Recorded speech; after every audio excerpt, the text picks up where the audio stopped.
ఈ రోజు బైబిల్ అధ్యయనం మత్తయి సువార్త 27వ అధ్యాయం 1 నుండి 26 వచనాలు. ప్రార్థన. ప్రియమైన దేవా, మీ వాక్యాన్ని అధ్యయనం చేయడానికి మాకు సమయం ఇచ్చినందుకు ధన్యవాదాలు. మేము మీ వాక్యాన్ని విన్నప్పుడు మా మనస్సులను పునరుద్ధరించండి మరియు మాకు అవగాహనను ఇవ్వండి. యేసు నామంలో ఆమెన్. మత్తయి సువార్త 27వ అధ్యాయం. ఉదయమైనప్పుడు ప్రధాన యాజకులను, ప్రజల పెద్దలందరూ యేసును చంపింపవలెనని ఆయనకు విరోధముగా ఆలోచన చేసి ఆయనను బంధించి తీసుకునిపోయి అధిపతియైన పొంతి పిలాతునకు అప్పగించిరి.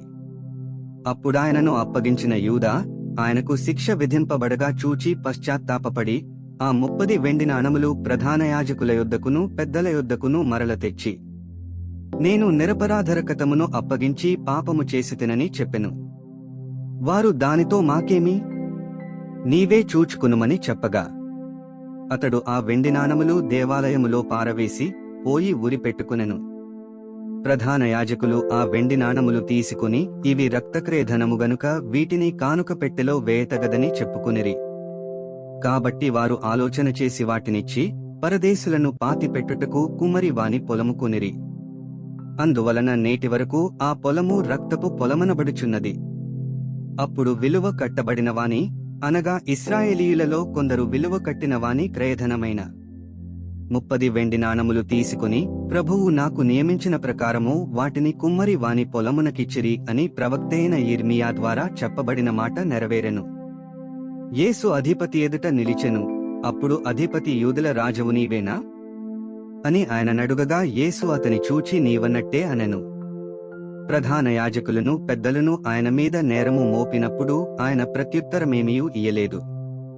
కాబట్టి పిలాతు, నీమీద వీరెన్ని నేరములు మోపుచున్నారో నీవు వినలేదా అని ఆయనను అడిగెను.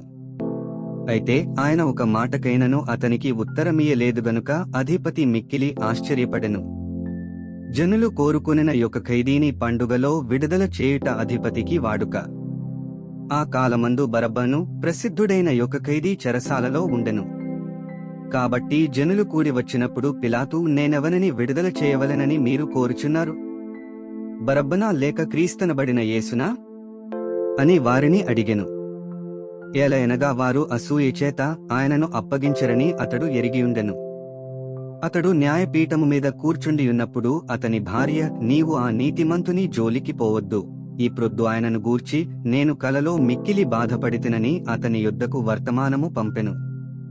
ప్రధాన యాజకులను పెద్దలను బరబ్బను విడిపించుమని అడుగుటకును యేసును సంహరించుటకును జనసమూహములను ప్రేరేపించిరి. అధిపతి, ఇద్దరిలో నేనెవరిని విడుదల చేయవలెనని మీరు కోరుచున్నారని వారినడుగగా, వారు బరబ్బనే అనిరి. అందుకు పిలాతు, అలాగైతే క్రీస్తనబడిన యేసును ఏమి చేతునని వారినడుగగా, సిలువ వేయుమని అందరును చెప్పిరి. అధిపతి, ఎందుకు? ఇతడు ఏ దుష్కార్యము చేసినని అడుగగా, వారు సిలువ వేయుమని మరి ఎక్కువగా కేకలు వేసిరి. పిలాతు అల్లరి ఎక్కువగుచున్నదేగాని తన వలన ప్రయోజనమేమీయూ లేదని గ్రహించి నీళ్లు తీసుకుని జనసమూహము ఎదుట చేతులు కడుగుకొని, ఈ నీతిమంతుని రక్తమును గూర్చి నేను నిరపరాధిని, మీరే చూచుకునడని చెప్పెను.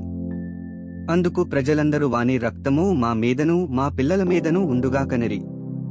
అప్పుడతడు వారు కోరినట్టు బరబ్బను వారికి విడుదల చేసి యేసును కొరడాలతో కొట్టించి సిలువ వేయ నప్పగించెను. 26 వచనాలు చదివియున్నాము. ముగింపు ప్రార్థన. సర్వశక్తిమంతుడైన దేవా, నీవే మార్గము, సత్యము మరియు జీవము. చదివిన వాక్యాన్ని మీ కృప ద్వారా మా హృదయాలలో ఉంచుకుని మా జీవితంలో అన్వయించుకోవడానికి మాకు సహాయం చేయండి. ఆమెన్.